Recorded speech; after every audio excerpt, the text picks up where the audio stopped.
Hello friends, स्वागत है आपका यूट्यूब प्लेटफॉर्म के चैनल निरंतर शिक्षा में। दोस्तों, कॉन्ट्रैक्ट एक्ट की वीडियो मेरे चैनल पर कम ही है, इसलिए आपके सिलेबस के अकॉर्डिंग ये एक्ट भी काफ़ी इंपॉर्टेंट है, तो ये एक्ट ज़्यादा बड़ा नहीं है, कुछ ही वीडियो में ये कंप्लीट हो जाएगा।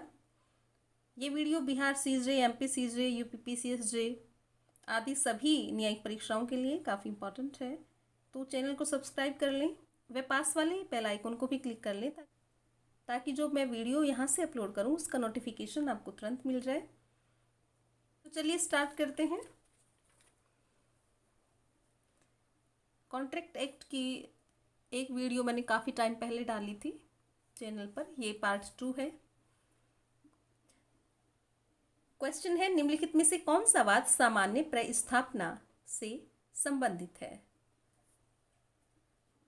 तो लालमन शुक्ला बनाम गौरीदत्त और दूसरा कार्लिल बनाम कार्बोलिक स्मोक बॉल कंपनी, ये दोनों ही वाद सामान्य प्रस्थापना से संबंधित है। So option C is the right answer. ये यूपी पीसीएसजे 2015 में क्वेश्चन आया था।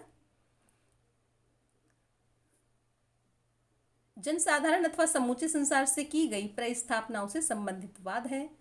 एक है कार्लिल बनाम कार्बोलिक स्मोक बॉल कंपनी और दूसरा हरभजन लाल बनाम हरचरण लाल और तीसरा है लालमन शुक्ला बनाम गौरीदत्त। नेक्स्ट क्वेश्चन है, सामान्य प्रस्ताव से संबंधित कौन सा प्रसिद्ध वाद है? तो सामान्य प्रस्ताव से संबंधित वाद है कार्लिल बनाम कार्बोलिक स्मोक बॉल कंपनी। तो ये किसी भी तरह से क्वेश्चन आपसे जो है पूछ सकता है। Option C is the right answer. ये बिहार जे 2015 में क्वेश्चन आया था। जब कोई प्रस्ताव सामान्य होता है या पूरे विश्व को किया जाता है तो उक्त प्रस्ताव की स्वीकृति तथा शर्तों की पूर्ति प्रस्ताव को प्रवर्तनीय संविदा में परिणत करने के लिए यथेष्ट होती है। उदाहरण है कार्लिल बनाम carbolic smoke ball company. Next question tender है। तो टेंडर है प्रस्ताव के लिए एक आमंत्रण। ऑप्शन बी, ये भी बिहार जे 2015 में आया था क्वेश्चन। निविदा या फिर टेंडर सूचना केवल प्रस्थापना के लिए आमंत्रण है। नेक्स्ट जो क्वेश्चन है वो शून्य एवं शून्य करणीय संविदा से लिए गए हैं और ये सेक्शन 10 से 30 तक लिए गए हैं। क्वेश्चन है एवियस्क की संविदा। तो एवियस्क की संविदा जो है वो शून्य मानी जाती है, आप जानते हैं। Option A is the right answer. ये यूपी पीसीएसजे 2015 में क्वेश्चन आया था।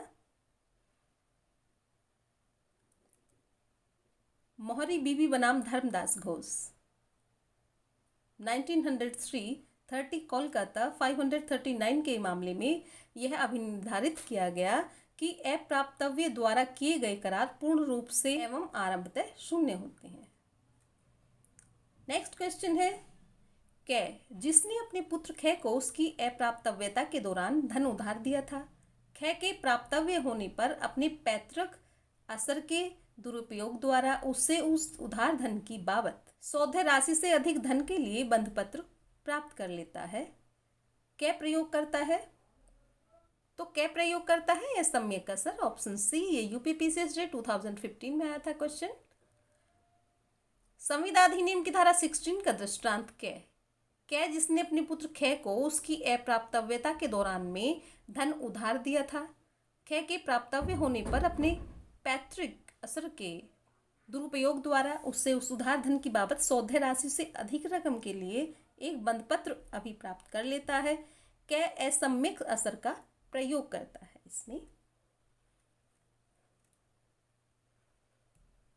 नेक्स्ट क्वेश्चन, जहां किसी करार के दोनों पक्षकार ऐसे तथ्य की बात के बारे में जो कि करार के लिए सारभूत है भूल में हो वहां करार होता है शून्य। Option B is right answer. ये यूपी पीसीएसजे 2015 में आया था क्वेश्चन। संविदा अधिनियम की धारा 20 के अनुसार जहां की किसी करार के दोनों पक्षकार ऐसी तथ्य की बात के बारे में जो करार के लिए मर्मभूत है भूल में हो तो वहां करार शून्य है, शून्य माना जाता है वहां।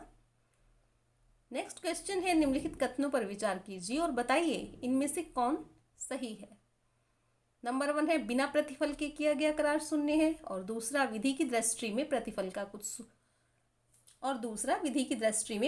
का कुछ मूल्य होना चाहिए और तीसरा प्रतिफल पर्याप्त होना चाहिए। तो इसमें जो सही है वो बिना प्रतिफल के किया गया करार शून्य है, और दूसरा विधि की दृष्टि में प्रतिफल का कुछ मूल्य होना चाहिए, और तीसरा इसमें गलत है। So option B is the right answer. ये यूपीपीसीएसडी 2015 में आया था क्वेश्चन। संविदा अधिनियम की धारा 25 के अनुसार प्रतिफल के बिना किए गए करार शून्य होते हैं, और कोई करार केवल प्रतिफल की अपर्याप्तता के आधार पर शून्य नहीं है यदि वह पक्षकारों की स्वतंत्र सहमति से किया गया हो। नेक्स्ट क्वेश्चन है, स्वीकृति की संसूचना प्रतिग्रहिता के विरुद्ध पूर्ण होती है। तो स्वीकृति की संसूचना प्रतिग्रहिता के विरुद्ध पूर्ण होती है जब यह प्रस्तावक की जानकारी में आ जाती है। ऑप्शन डी, ये बिहार जे में पूछा गया था क्वेश्चन 2015 में। कॉन्ट्रैक्ट एक्ट के सेक्शन 4 का पैरा 4 के अनुसार स्वीकृति की संसूचना प्रतिग्रहिता के विरुद्ध तब संपूर्ण हो जाती है जब वह प्रस्तावक के ज्ञान में आ जाती है। नेक्स्ट क्वेश्चन है, एक प्रस्ताव को वचन में परिवर्तित करने के लिए। तो एक प्रस्ताव को वचन में परिवर्तित करने के लिए प्रस्ताव की स्वीकृति पूर्ण और बिना किसी शर्त की होनी चाहिए। ऑप्शन ए, ये भी बिहार जे 2015 में आया था क्वेश्चन जे में। कॉन्ट्रैक्ट एक्ट के सेक्शन 7 के अनुसार प्रस्ताव को वचन में परिवर्तित करने के लिए यह आवश्यक है कि स्वीकृति उसी ढंग से की जानी चाहिए जिस ढंग से प्रस्ताव निर्धारित करता है।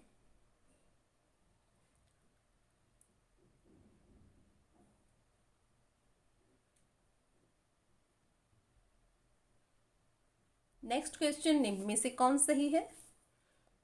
ऑप्शन ए, सभी करार संविदाएं होती हैं यदि एक बार वे पक्षकारों के बीच एक प्रतिफल के लिए गठित होती हैं। और ऑप्शन बी, सभी करार संविदाएं होती हैं यदि एक बार वे पक्षकारों के बीच उनकी स्वतंत्र सहमति से गठित होती हैं। और ऑप्शन सी, सभी करार संविदाएं होती हैं यदि एक बार वे सक्षम पक्षकारों के बीच गठित होती हैं। ऑप्शन डी ही इसमें सही है। ए, बी, सी इसमें गलत है। ऑप्शन डी, सभी करार संविदाएं होती हैं यदि वे सक्षम पक्षकारों के बीच स्वतंत्र सहमति से विधि मान्य प्रतिफल और उद्देश्य के लिए गठित होती हैं और विधि द्वारा अभिव्यक्त रूप से शून्य करार घोषित न हो। Option D. ये बिहार जे 2015 में आया था क्वेश्चन। कॉन्ट्रैक्ट एक्ट के सेक्शन 10 के अनुसार जब करार संविदाएं हैं यदि वे संविदा करने के लिए सक्षम पक्षकारों की स्वतंत्र सहमति से किसी विधि पूर्व प्रतिफल के लिए और किसी विधि पूर्व उद्देश्य से किए गए हैं और किसी विधि द्वारा अभिव्यक्त शून्य घोषित नहीं किए गए हैं। नेक्स्ट क्वेश्चन है, सहमति स्वतंत्र तब कही जाएगी जब वह प्रपीड़न, असम्यक, असर, कपट, दुर्व्यपदेशन और भूल से प्रभावित नहीं है। स्वतंत्र सहमति पद संविदा विधि की किस धारा के अंतर्गत परिभाषित किया गया है?